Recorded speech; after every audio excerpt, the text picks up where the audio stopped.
Hello everyone, সবাই কেমন আছো? আমি তো ভীষণ ভালো আছি। তো চলো তোমাদের সাথে আবার একটা রান্নার রেসিপি নিয়ে চলে এলাম। এটা হলো মাছের মাথা দিয়ে একটা আলু দিয়ে মাংসের মতো করে একটা তরকারি রান্না করব। তো সেটাই ভাবলাম চলো যখন করব তাহলে তোমাদের সাথে শেয়ারও করা যাক। তো দেখো মাথাগুলো ভালো করে ধুয়ে নুন হলুদ মাখিয়ে আগে ভালো করে কড়া করে ভেজে নিচ্ছি। আর এইদিকে আলু কেটে রেখেছি, টমেটো, পেঁয়াজ, আদা, রসুন সব কেটে রেখে দিয়েছি।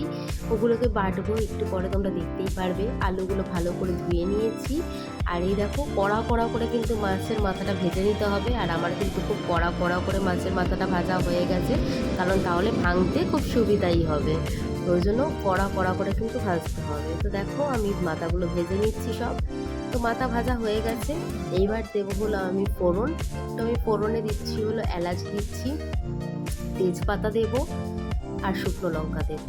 তো দেখো সবগুলো ফোড়ন দিয়ে দিয়েছি। এবার ফোড়নটা জাস্ট একটু ভাজা ভাজা হলে তারপর পরপর জিনিসগুলো সব দিতে থাকবো। তো ফার্স্টেই দিয়ে দেবো হলো পেঁয়াজ আর টমেটো কুচি, দেখো আর একটু রসুন কুচি। ঠিক আছে, আমি এখানে রসুন কুচি ব্যবহার করছি, তোমরা রসুন বাটাও ব্যবহার করতে পারো, যে যেরকম পছন্দ করো। আমার রসুন কুচিটা বেশি ভালো লাগে, তাই আমি রসুন কুচিটা দিয়ে দিচ্ছি। তো দেখো এগুলো একটু লাল লাল করে ভাজবো। যতক্ষণ একটু লাল লাল করে ভাজা হচ্ছে ততক্ষণ ভেজেই যাবো এগুলোকে।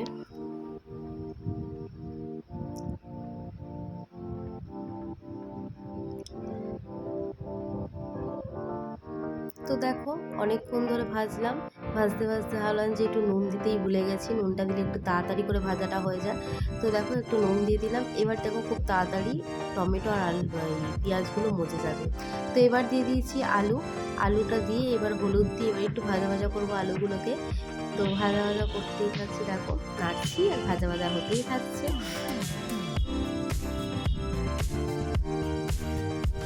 তো ভাজা ভাজা করতে করতে আমি একটা মশলাও করে নেবো। চলো, এই যেখানে পেঁয়াজ বাটা দিয়ে রেখেছি, পেঁয়াজ আর এখানে আদা দুটোই জিনিসই বাটা দেবো। দেখো এই যে এক চামচ, হাফ চামচ মতো আমি আদা বাটা দিয়েছি, এটা বড় চামচ বলে হাফ চামচের একটু বেশি। তো পেঁয়াজ আদা বাটার সাথে এবার এখানে সব মশলাগুলো আমি দিয়ে নেবো, দিয়ে ভালো করে জল দিয়ে গুলে নেবো। দেখতে পারবে, দাঁড়াও আস্তে আস্তে করে।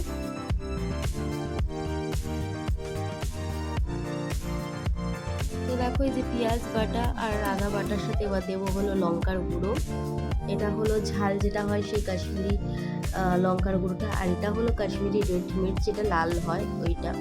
এবার এর সাথে দেবো একটু জিরের গুঁড়ো, একটু ধনে গুঁড়ো দিয়ে এবার জল দিয়ে দেবো। তো জিরের গুঁড়ো ধনে গুঁড়োটা দেখানো হয়নি, স্কিপ করে গেছি।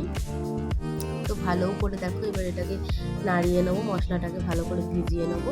আর এদিকে তো আলুটা ভাজা ভাজা হচ্ছেই। তো এটা করে খেয়ে দেখবো সত্যি খুব সুন্দর খেতে হয়, পুরো মাংসের মতো খেতে হয়।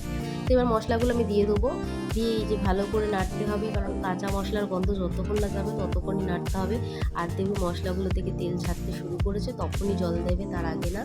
আঁচ কমিয়ে কমিয়ে ভালো করে মশলাগুলোকে কষিয়ে নিতে হয়। আর সত্যি বলছি, মাছের মাথায় যদি কোনো রকম গন্ধ না হয় তাহলে এটা করে দেখতে পারো। ফ্রেশ মাছের মাথা ব্যাপক খেতে হয়। আমি দেখো এখানে কিন্তু ভেঙে নিচ্ছি না, আমি কড়াইতে দিয়ে তারপরে ওটা খুন্তি দিয়ে দিই, দেখো নেড়ে নেড়ে ভেঙে দেবো। তোমরা ওটা চাইলে বাটিতেই আগে ভেঙে নিতে পারো। একটুখানি কড়া করে মাছের মাথাটা ভাজবে, তাহলে ভাঙতে সুবিধা হবে। আর আমি এই বেশি টুকরো করবো না ভাঙার, তাহলে অনেকগুলো কাটা ফাটা না সব ঝোলের সাথে হয়ে যাবে, তখন ঝোল মেখে খেতে গেলে তখন কাটাটা দাঁতে ফুটবে। তো আমি হালকা হালকা করে ভেঙে নেবো, যাতে একটার থেকে দু চার ভাগই হয়, বেশি না। তো দেখো আমি ভাঙছি আর এদিকে মশলাগুলোর সাথে কষিয়ে নিচ্ছি। তো দেখো আমার ভাঙা কমপ্লিট, ভেঙে নিয়েছি। এবার মশলাগুলোর সাথে ভালো করে মাছের মাথাটাকেও কষিয়ে নেবো। আর মাছের মাথা যেরকম বলছিলাম তোমাদেরই, মাছের মাথাটা এমন নেবে যেন ফ্রেশ হয়, যেন গন্ধ না হয় মাছের মাথা, তাহলে কিন্তু খেতে ভালো লাগবে না, একটা গন্ধ ছাড়বে আঁশটানি। আর যদি মাছের মাথা খুব ফ্রেশ হয় তাহলে খেতে কিন্তু ভীষণ ভালো হবে।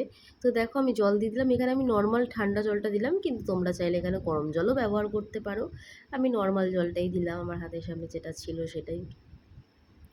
তো এবারে মশলাগুলো দিয়ে তো কষানো হয়ে গেছে, দেখলে তোমরা জল দিয়ে দিলাম। তো এবার ভালো করে জলের সাথে নাড়িয়ে নেবো। তো বেশিক্ষণ ফোটাবো না, তাহলে কি আরও গুঁড়ো গুঁড়ো হয়ে যাবে মাছের মাথাগুলো। তো ওই জন্য নর্মাল কিছুক্ষণ নাড়বো, নেড়ে টেড়ে তারপর আমরা দেখবে নামিয়ে নেবো। তো নামানোর আগে অবশ্যই গরম মশলা দেবে, যেটা হয়তো আমার দেখানো ভুল হয়ে গেছে। তো দেখো নামিয়ে ফেলেছি, এবার খেয়ে দেখবো কেমন হয়েছে। চলো টাটা।